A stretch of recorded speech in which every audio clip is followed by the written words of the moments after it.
کیا بے جان تصویریں انسانوں کا نمال بدل ہوتی ہیں۔ کھانا پکاتے ہوئے سبیحہ کے آنسوؤں نے اتنا پریشان کیا کہ عجیب سے احساسات میں گھری میں کمرے میں چلی آئی۔ ہنڈیا میں بھی مجھے اس کے آنسو تیرتے نظر آ رہے تھے۔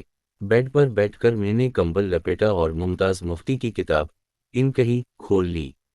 مقصد صرف ان آنسوؤں سے پیچھا چھڑانا تھا، لیکن یہ کوشش بھی زیادہ دیر کامیاب نہ ہو سکی۔ وہ بھیگی بھیگی آنکھیں کتاب کے صفحے پر ابھر آئیں اور سارے لفظ ادھر ادھر بھاگ گئے۔ کتاب ہاتھ سے کھسک کر نیچے جا پڑی اور ذہن ان آنسوؤں میں ڈوبتا چلا گیا۔ سردی کا احساس ہوا، میں نے کمبل سر تک تان لیا اور کتاب تکیے کے نیچے رکھ دی۔ دن بھر کی تھکن دماغ پر بری طرح حاوی ہوئی، ایسے میں نینت کی دیوی فوراً مہربان ہو جایا کرتی، کیونکہ سارا دن بچوں کے ساتھ مصروفیت قدر تھکا دیتی تھی۔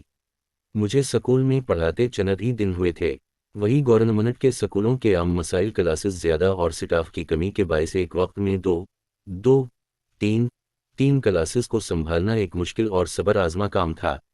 8 اکتوبر کے سانحے نے عمارت ڈھا کر رہی صحیح کسر پوری کر دی تھی، لیکن ان تمام مسائل کے باوجود اس سکول کا معیار تعلیم بے حد اچھا تھا۔ وجہ نتھک محنت تھی، جو شدید قسم کی تھکن سے دوچار کر دیتی۔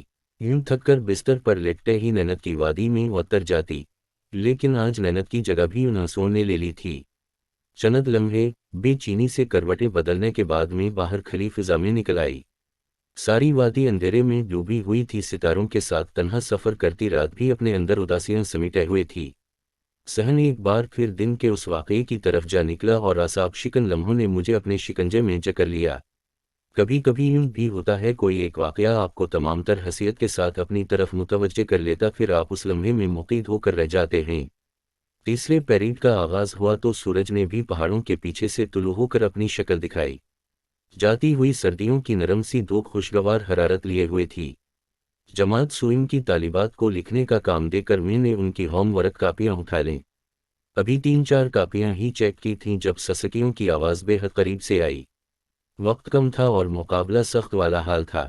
بے تحاشا مصروفیت میں نہ چاہتے ہوئے بھی ان سسکیوں کے تعاقب میں دیکھا، کرسی کے اینڈ پیچھے بیٹھی سبیحہ بے تحاشا رو رہی تھی۔ ہر دم ہنستا مسکراتا سرخ و سفید چہرہ آنسوؤں سے بھرا تھا۔ دکھ اور خوف کی پرچھائیاں واضح دکھائی دے رہی تھیں۔ کیا ہوا؟ جواب تو دو۔ کاپیاں میز پر رکھ کر میں پیچھے مڑی اور اس کا چہرہ اوپر کرنا چاہا جو اس نے گھٹنوں میں چھپا کر مزید تیزی سے رونا شروع کر دیا۔ رونے کی وجہ جاننے کی ہر ممکن کوشش کرنے کے بعد ناکام ہو کر میں نے دوبارہ کاپیاں اٹھا لیں۔ اس بے وقت کی راگنی نے مجھے شدید خوفت میں مبتلا کر دیا۔ جی چاہا ایک کرارا سا تھپڑ جڑ دوں۔ سر کرسی کی پشت سے ٹکا کر اشتعال کی اس لہر کو اپنے اندر جذب کیا اور پیار سے اس کے سر پر ہاتھ رکھ کر پھر اس کے رونے کی وجہ پوچھی۔ چپ ہونا تو درکنار، اس نے سر بھی اوپر نہ اٹھایا۔ اچانک خیال آنے پر میں نے ساتھ بیٹھی بچی سے پوچھا، اس کی کتاب گم ہو گئی ہے اس لیے رو رہی ہے؟ ہر طرف ڈھونڈ لی نہیں ملی۔ وجہ جان کر مجھے اطمینان کا احساس ہوا تو میں بھی مطمئن ہو کر اپنے کام کی طرف متوجہ ہو گئی۔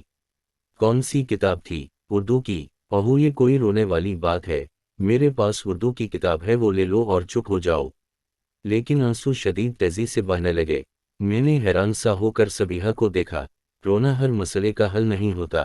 کتاب تھی، کوئی انسان نہیں، جو کھو جائیں تو ملتے نہیں۔ یہ جملہ بے اختیار میری زبان سے پھسلا تھا، جس پر بعد میں افسوس بھی ہوا۔ چلو میں آپ کو نئی کتاب لے دوں گی۔ بس اب خاموش۔ ماں یہ کہہ رہی ہے اپنی والی کتاب لوں گی۔ اب میں اپنی والی کتاب کہاں سے لاؤں؟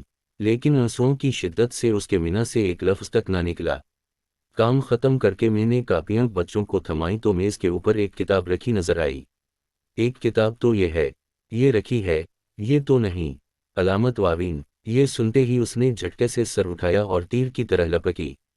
چوتھے پیریڈ کی گھنٹی بجی تو سارے بچے بیگ اٹھائے باہر بھاگ گئے، جبکہ وہ ارد گرد سے بے خبر تیزی سے کتاب کے صفحے پلٹ رہی تھی۔ چہرے پر شدید الجھن کے آثار تھے۔ ایک جگہ پہنچ کر وہ رک گئی اور چہرے پر سکون پھیل گیا۔ ہونٹوں پر پھیلنے والی مسکراہٹ بڑی دلفریب تھی۔ وہ کتاب کے صفحے پر ہاتھ پھیر رہی تھی۔ میں نے یہ منظر نہایت دلچسپی سے دیکھا اور بے اختیار ہی ہاتھ بڑھا کر کتاب لے لی۔ صفحوں کے بیچوں بیچ ایک آدمی کی تصویر تھی جس کی عمر 40 کے لگ بھگ تھی۔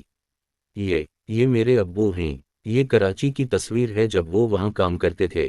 بے پناہ پیار اس کے لہجے میں سمٹ آیا تھا۔ میرے ابو چھٹی پر گھر آئے تھے اور پھر زلزلہ آیا اور وہ بھی شہید ہو گئے۔ اب میں ان کی تصویر اپنے پاس رکھتی ہوں۔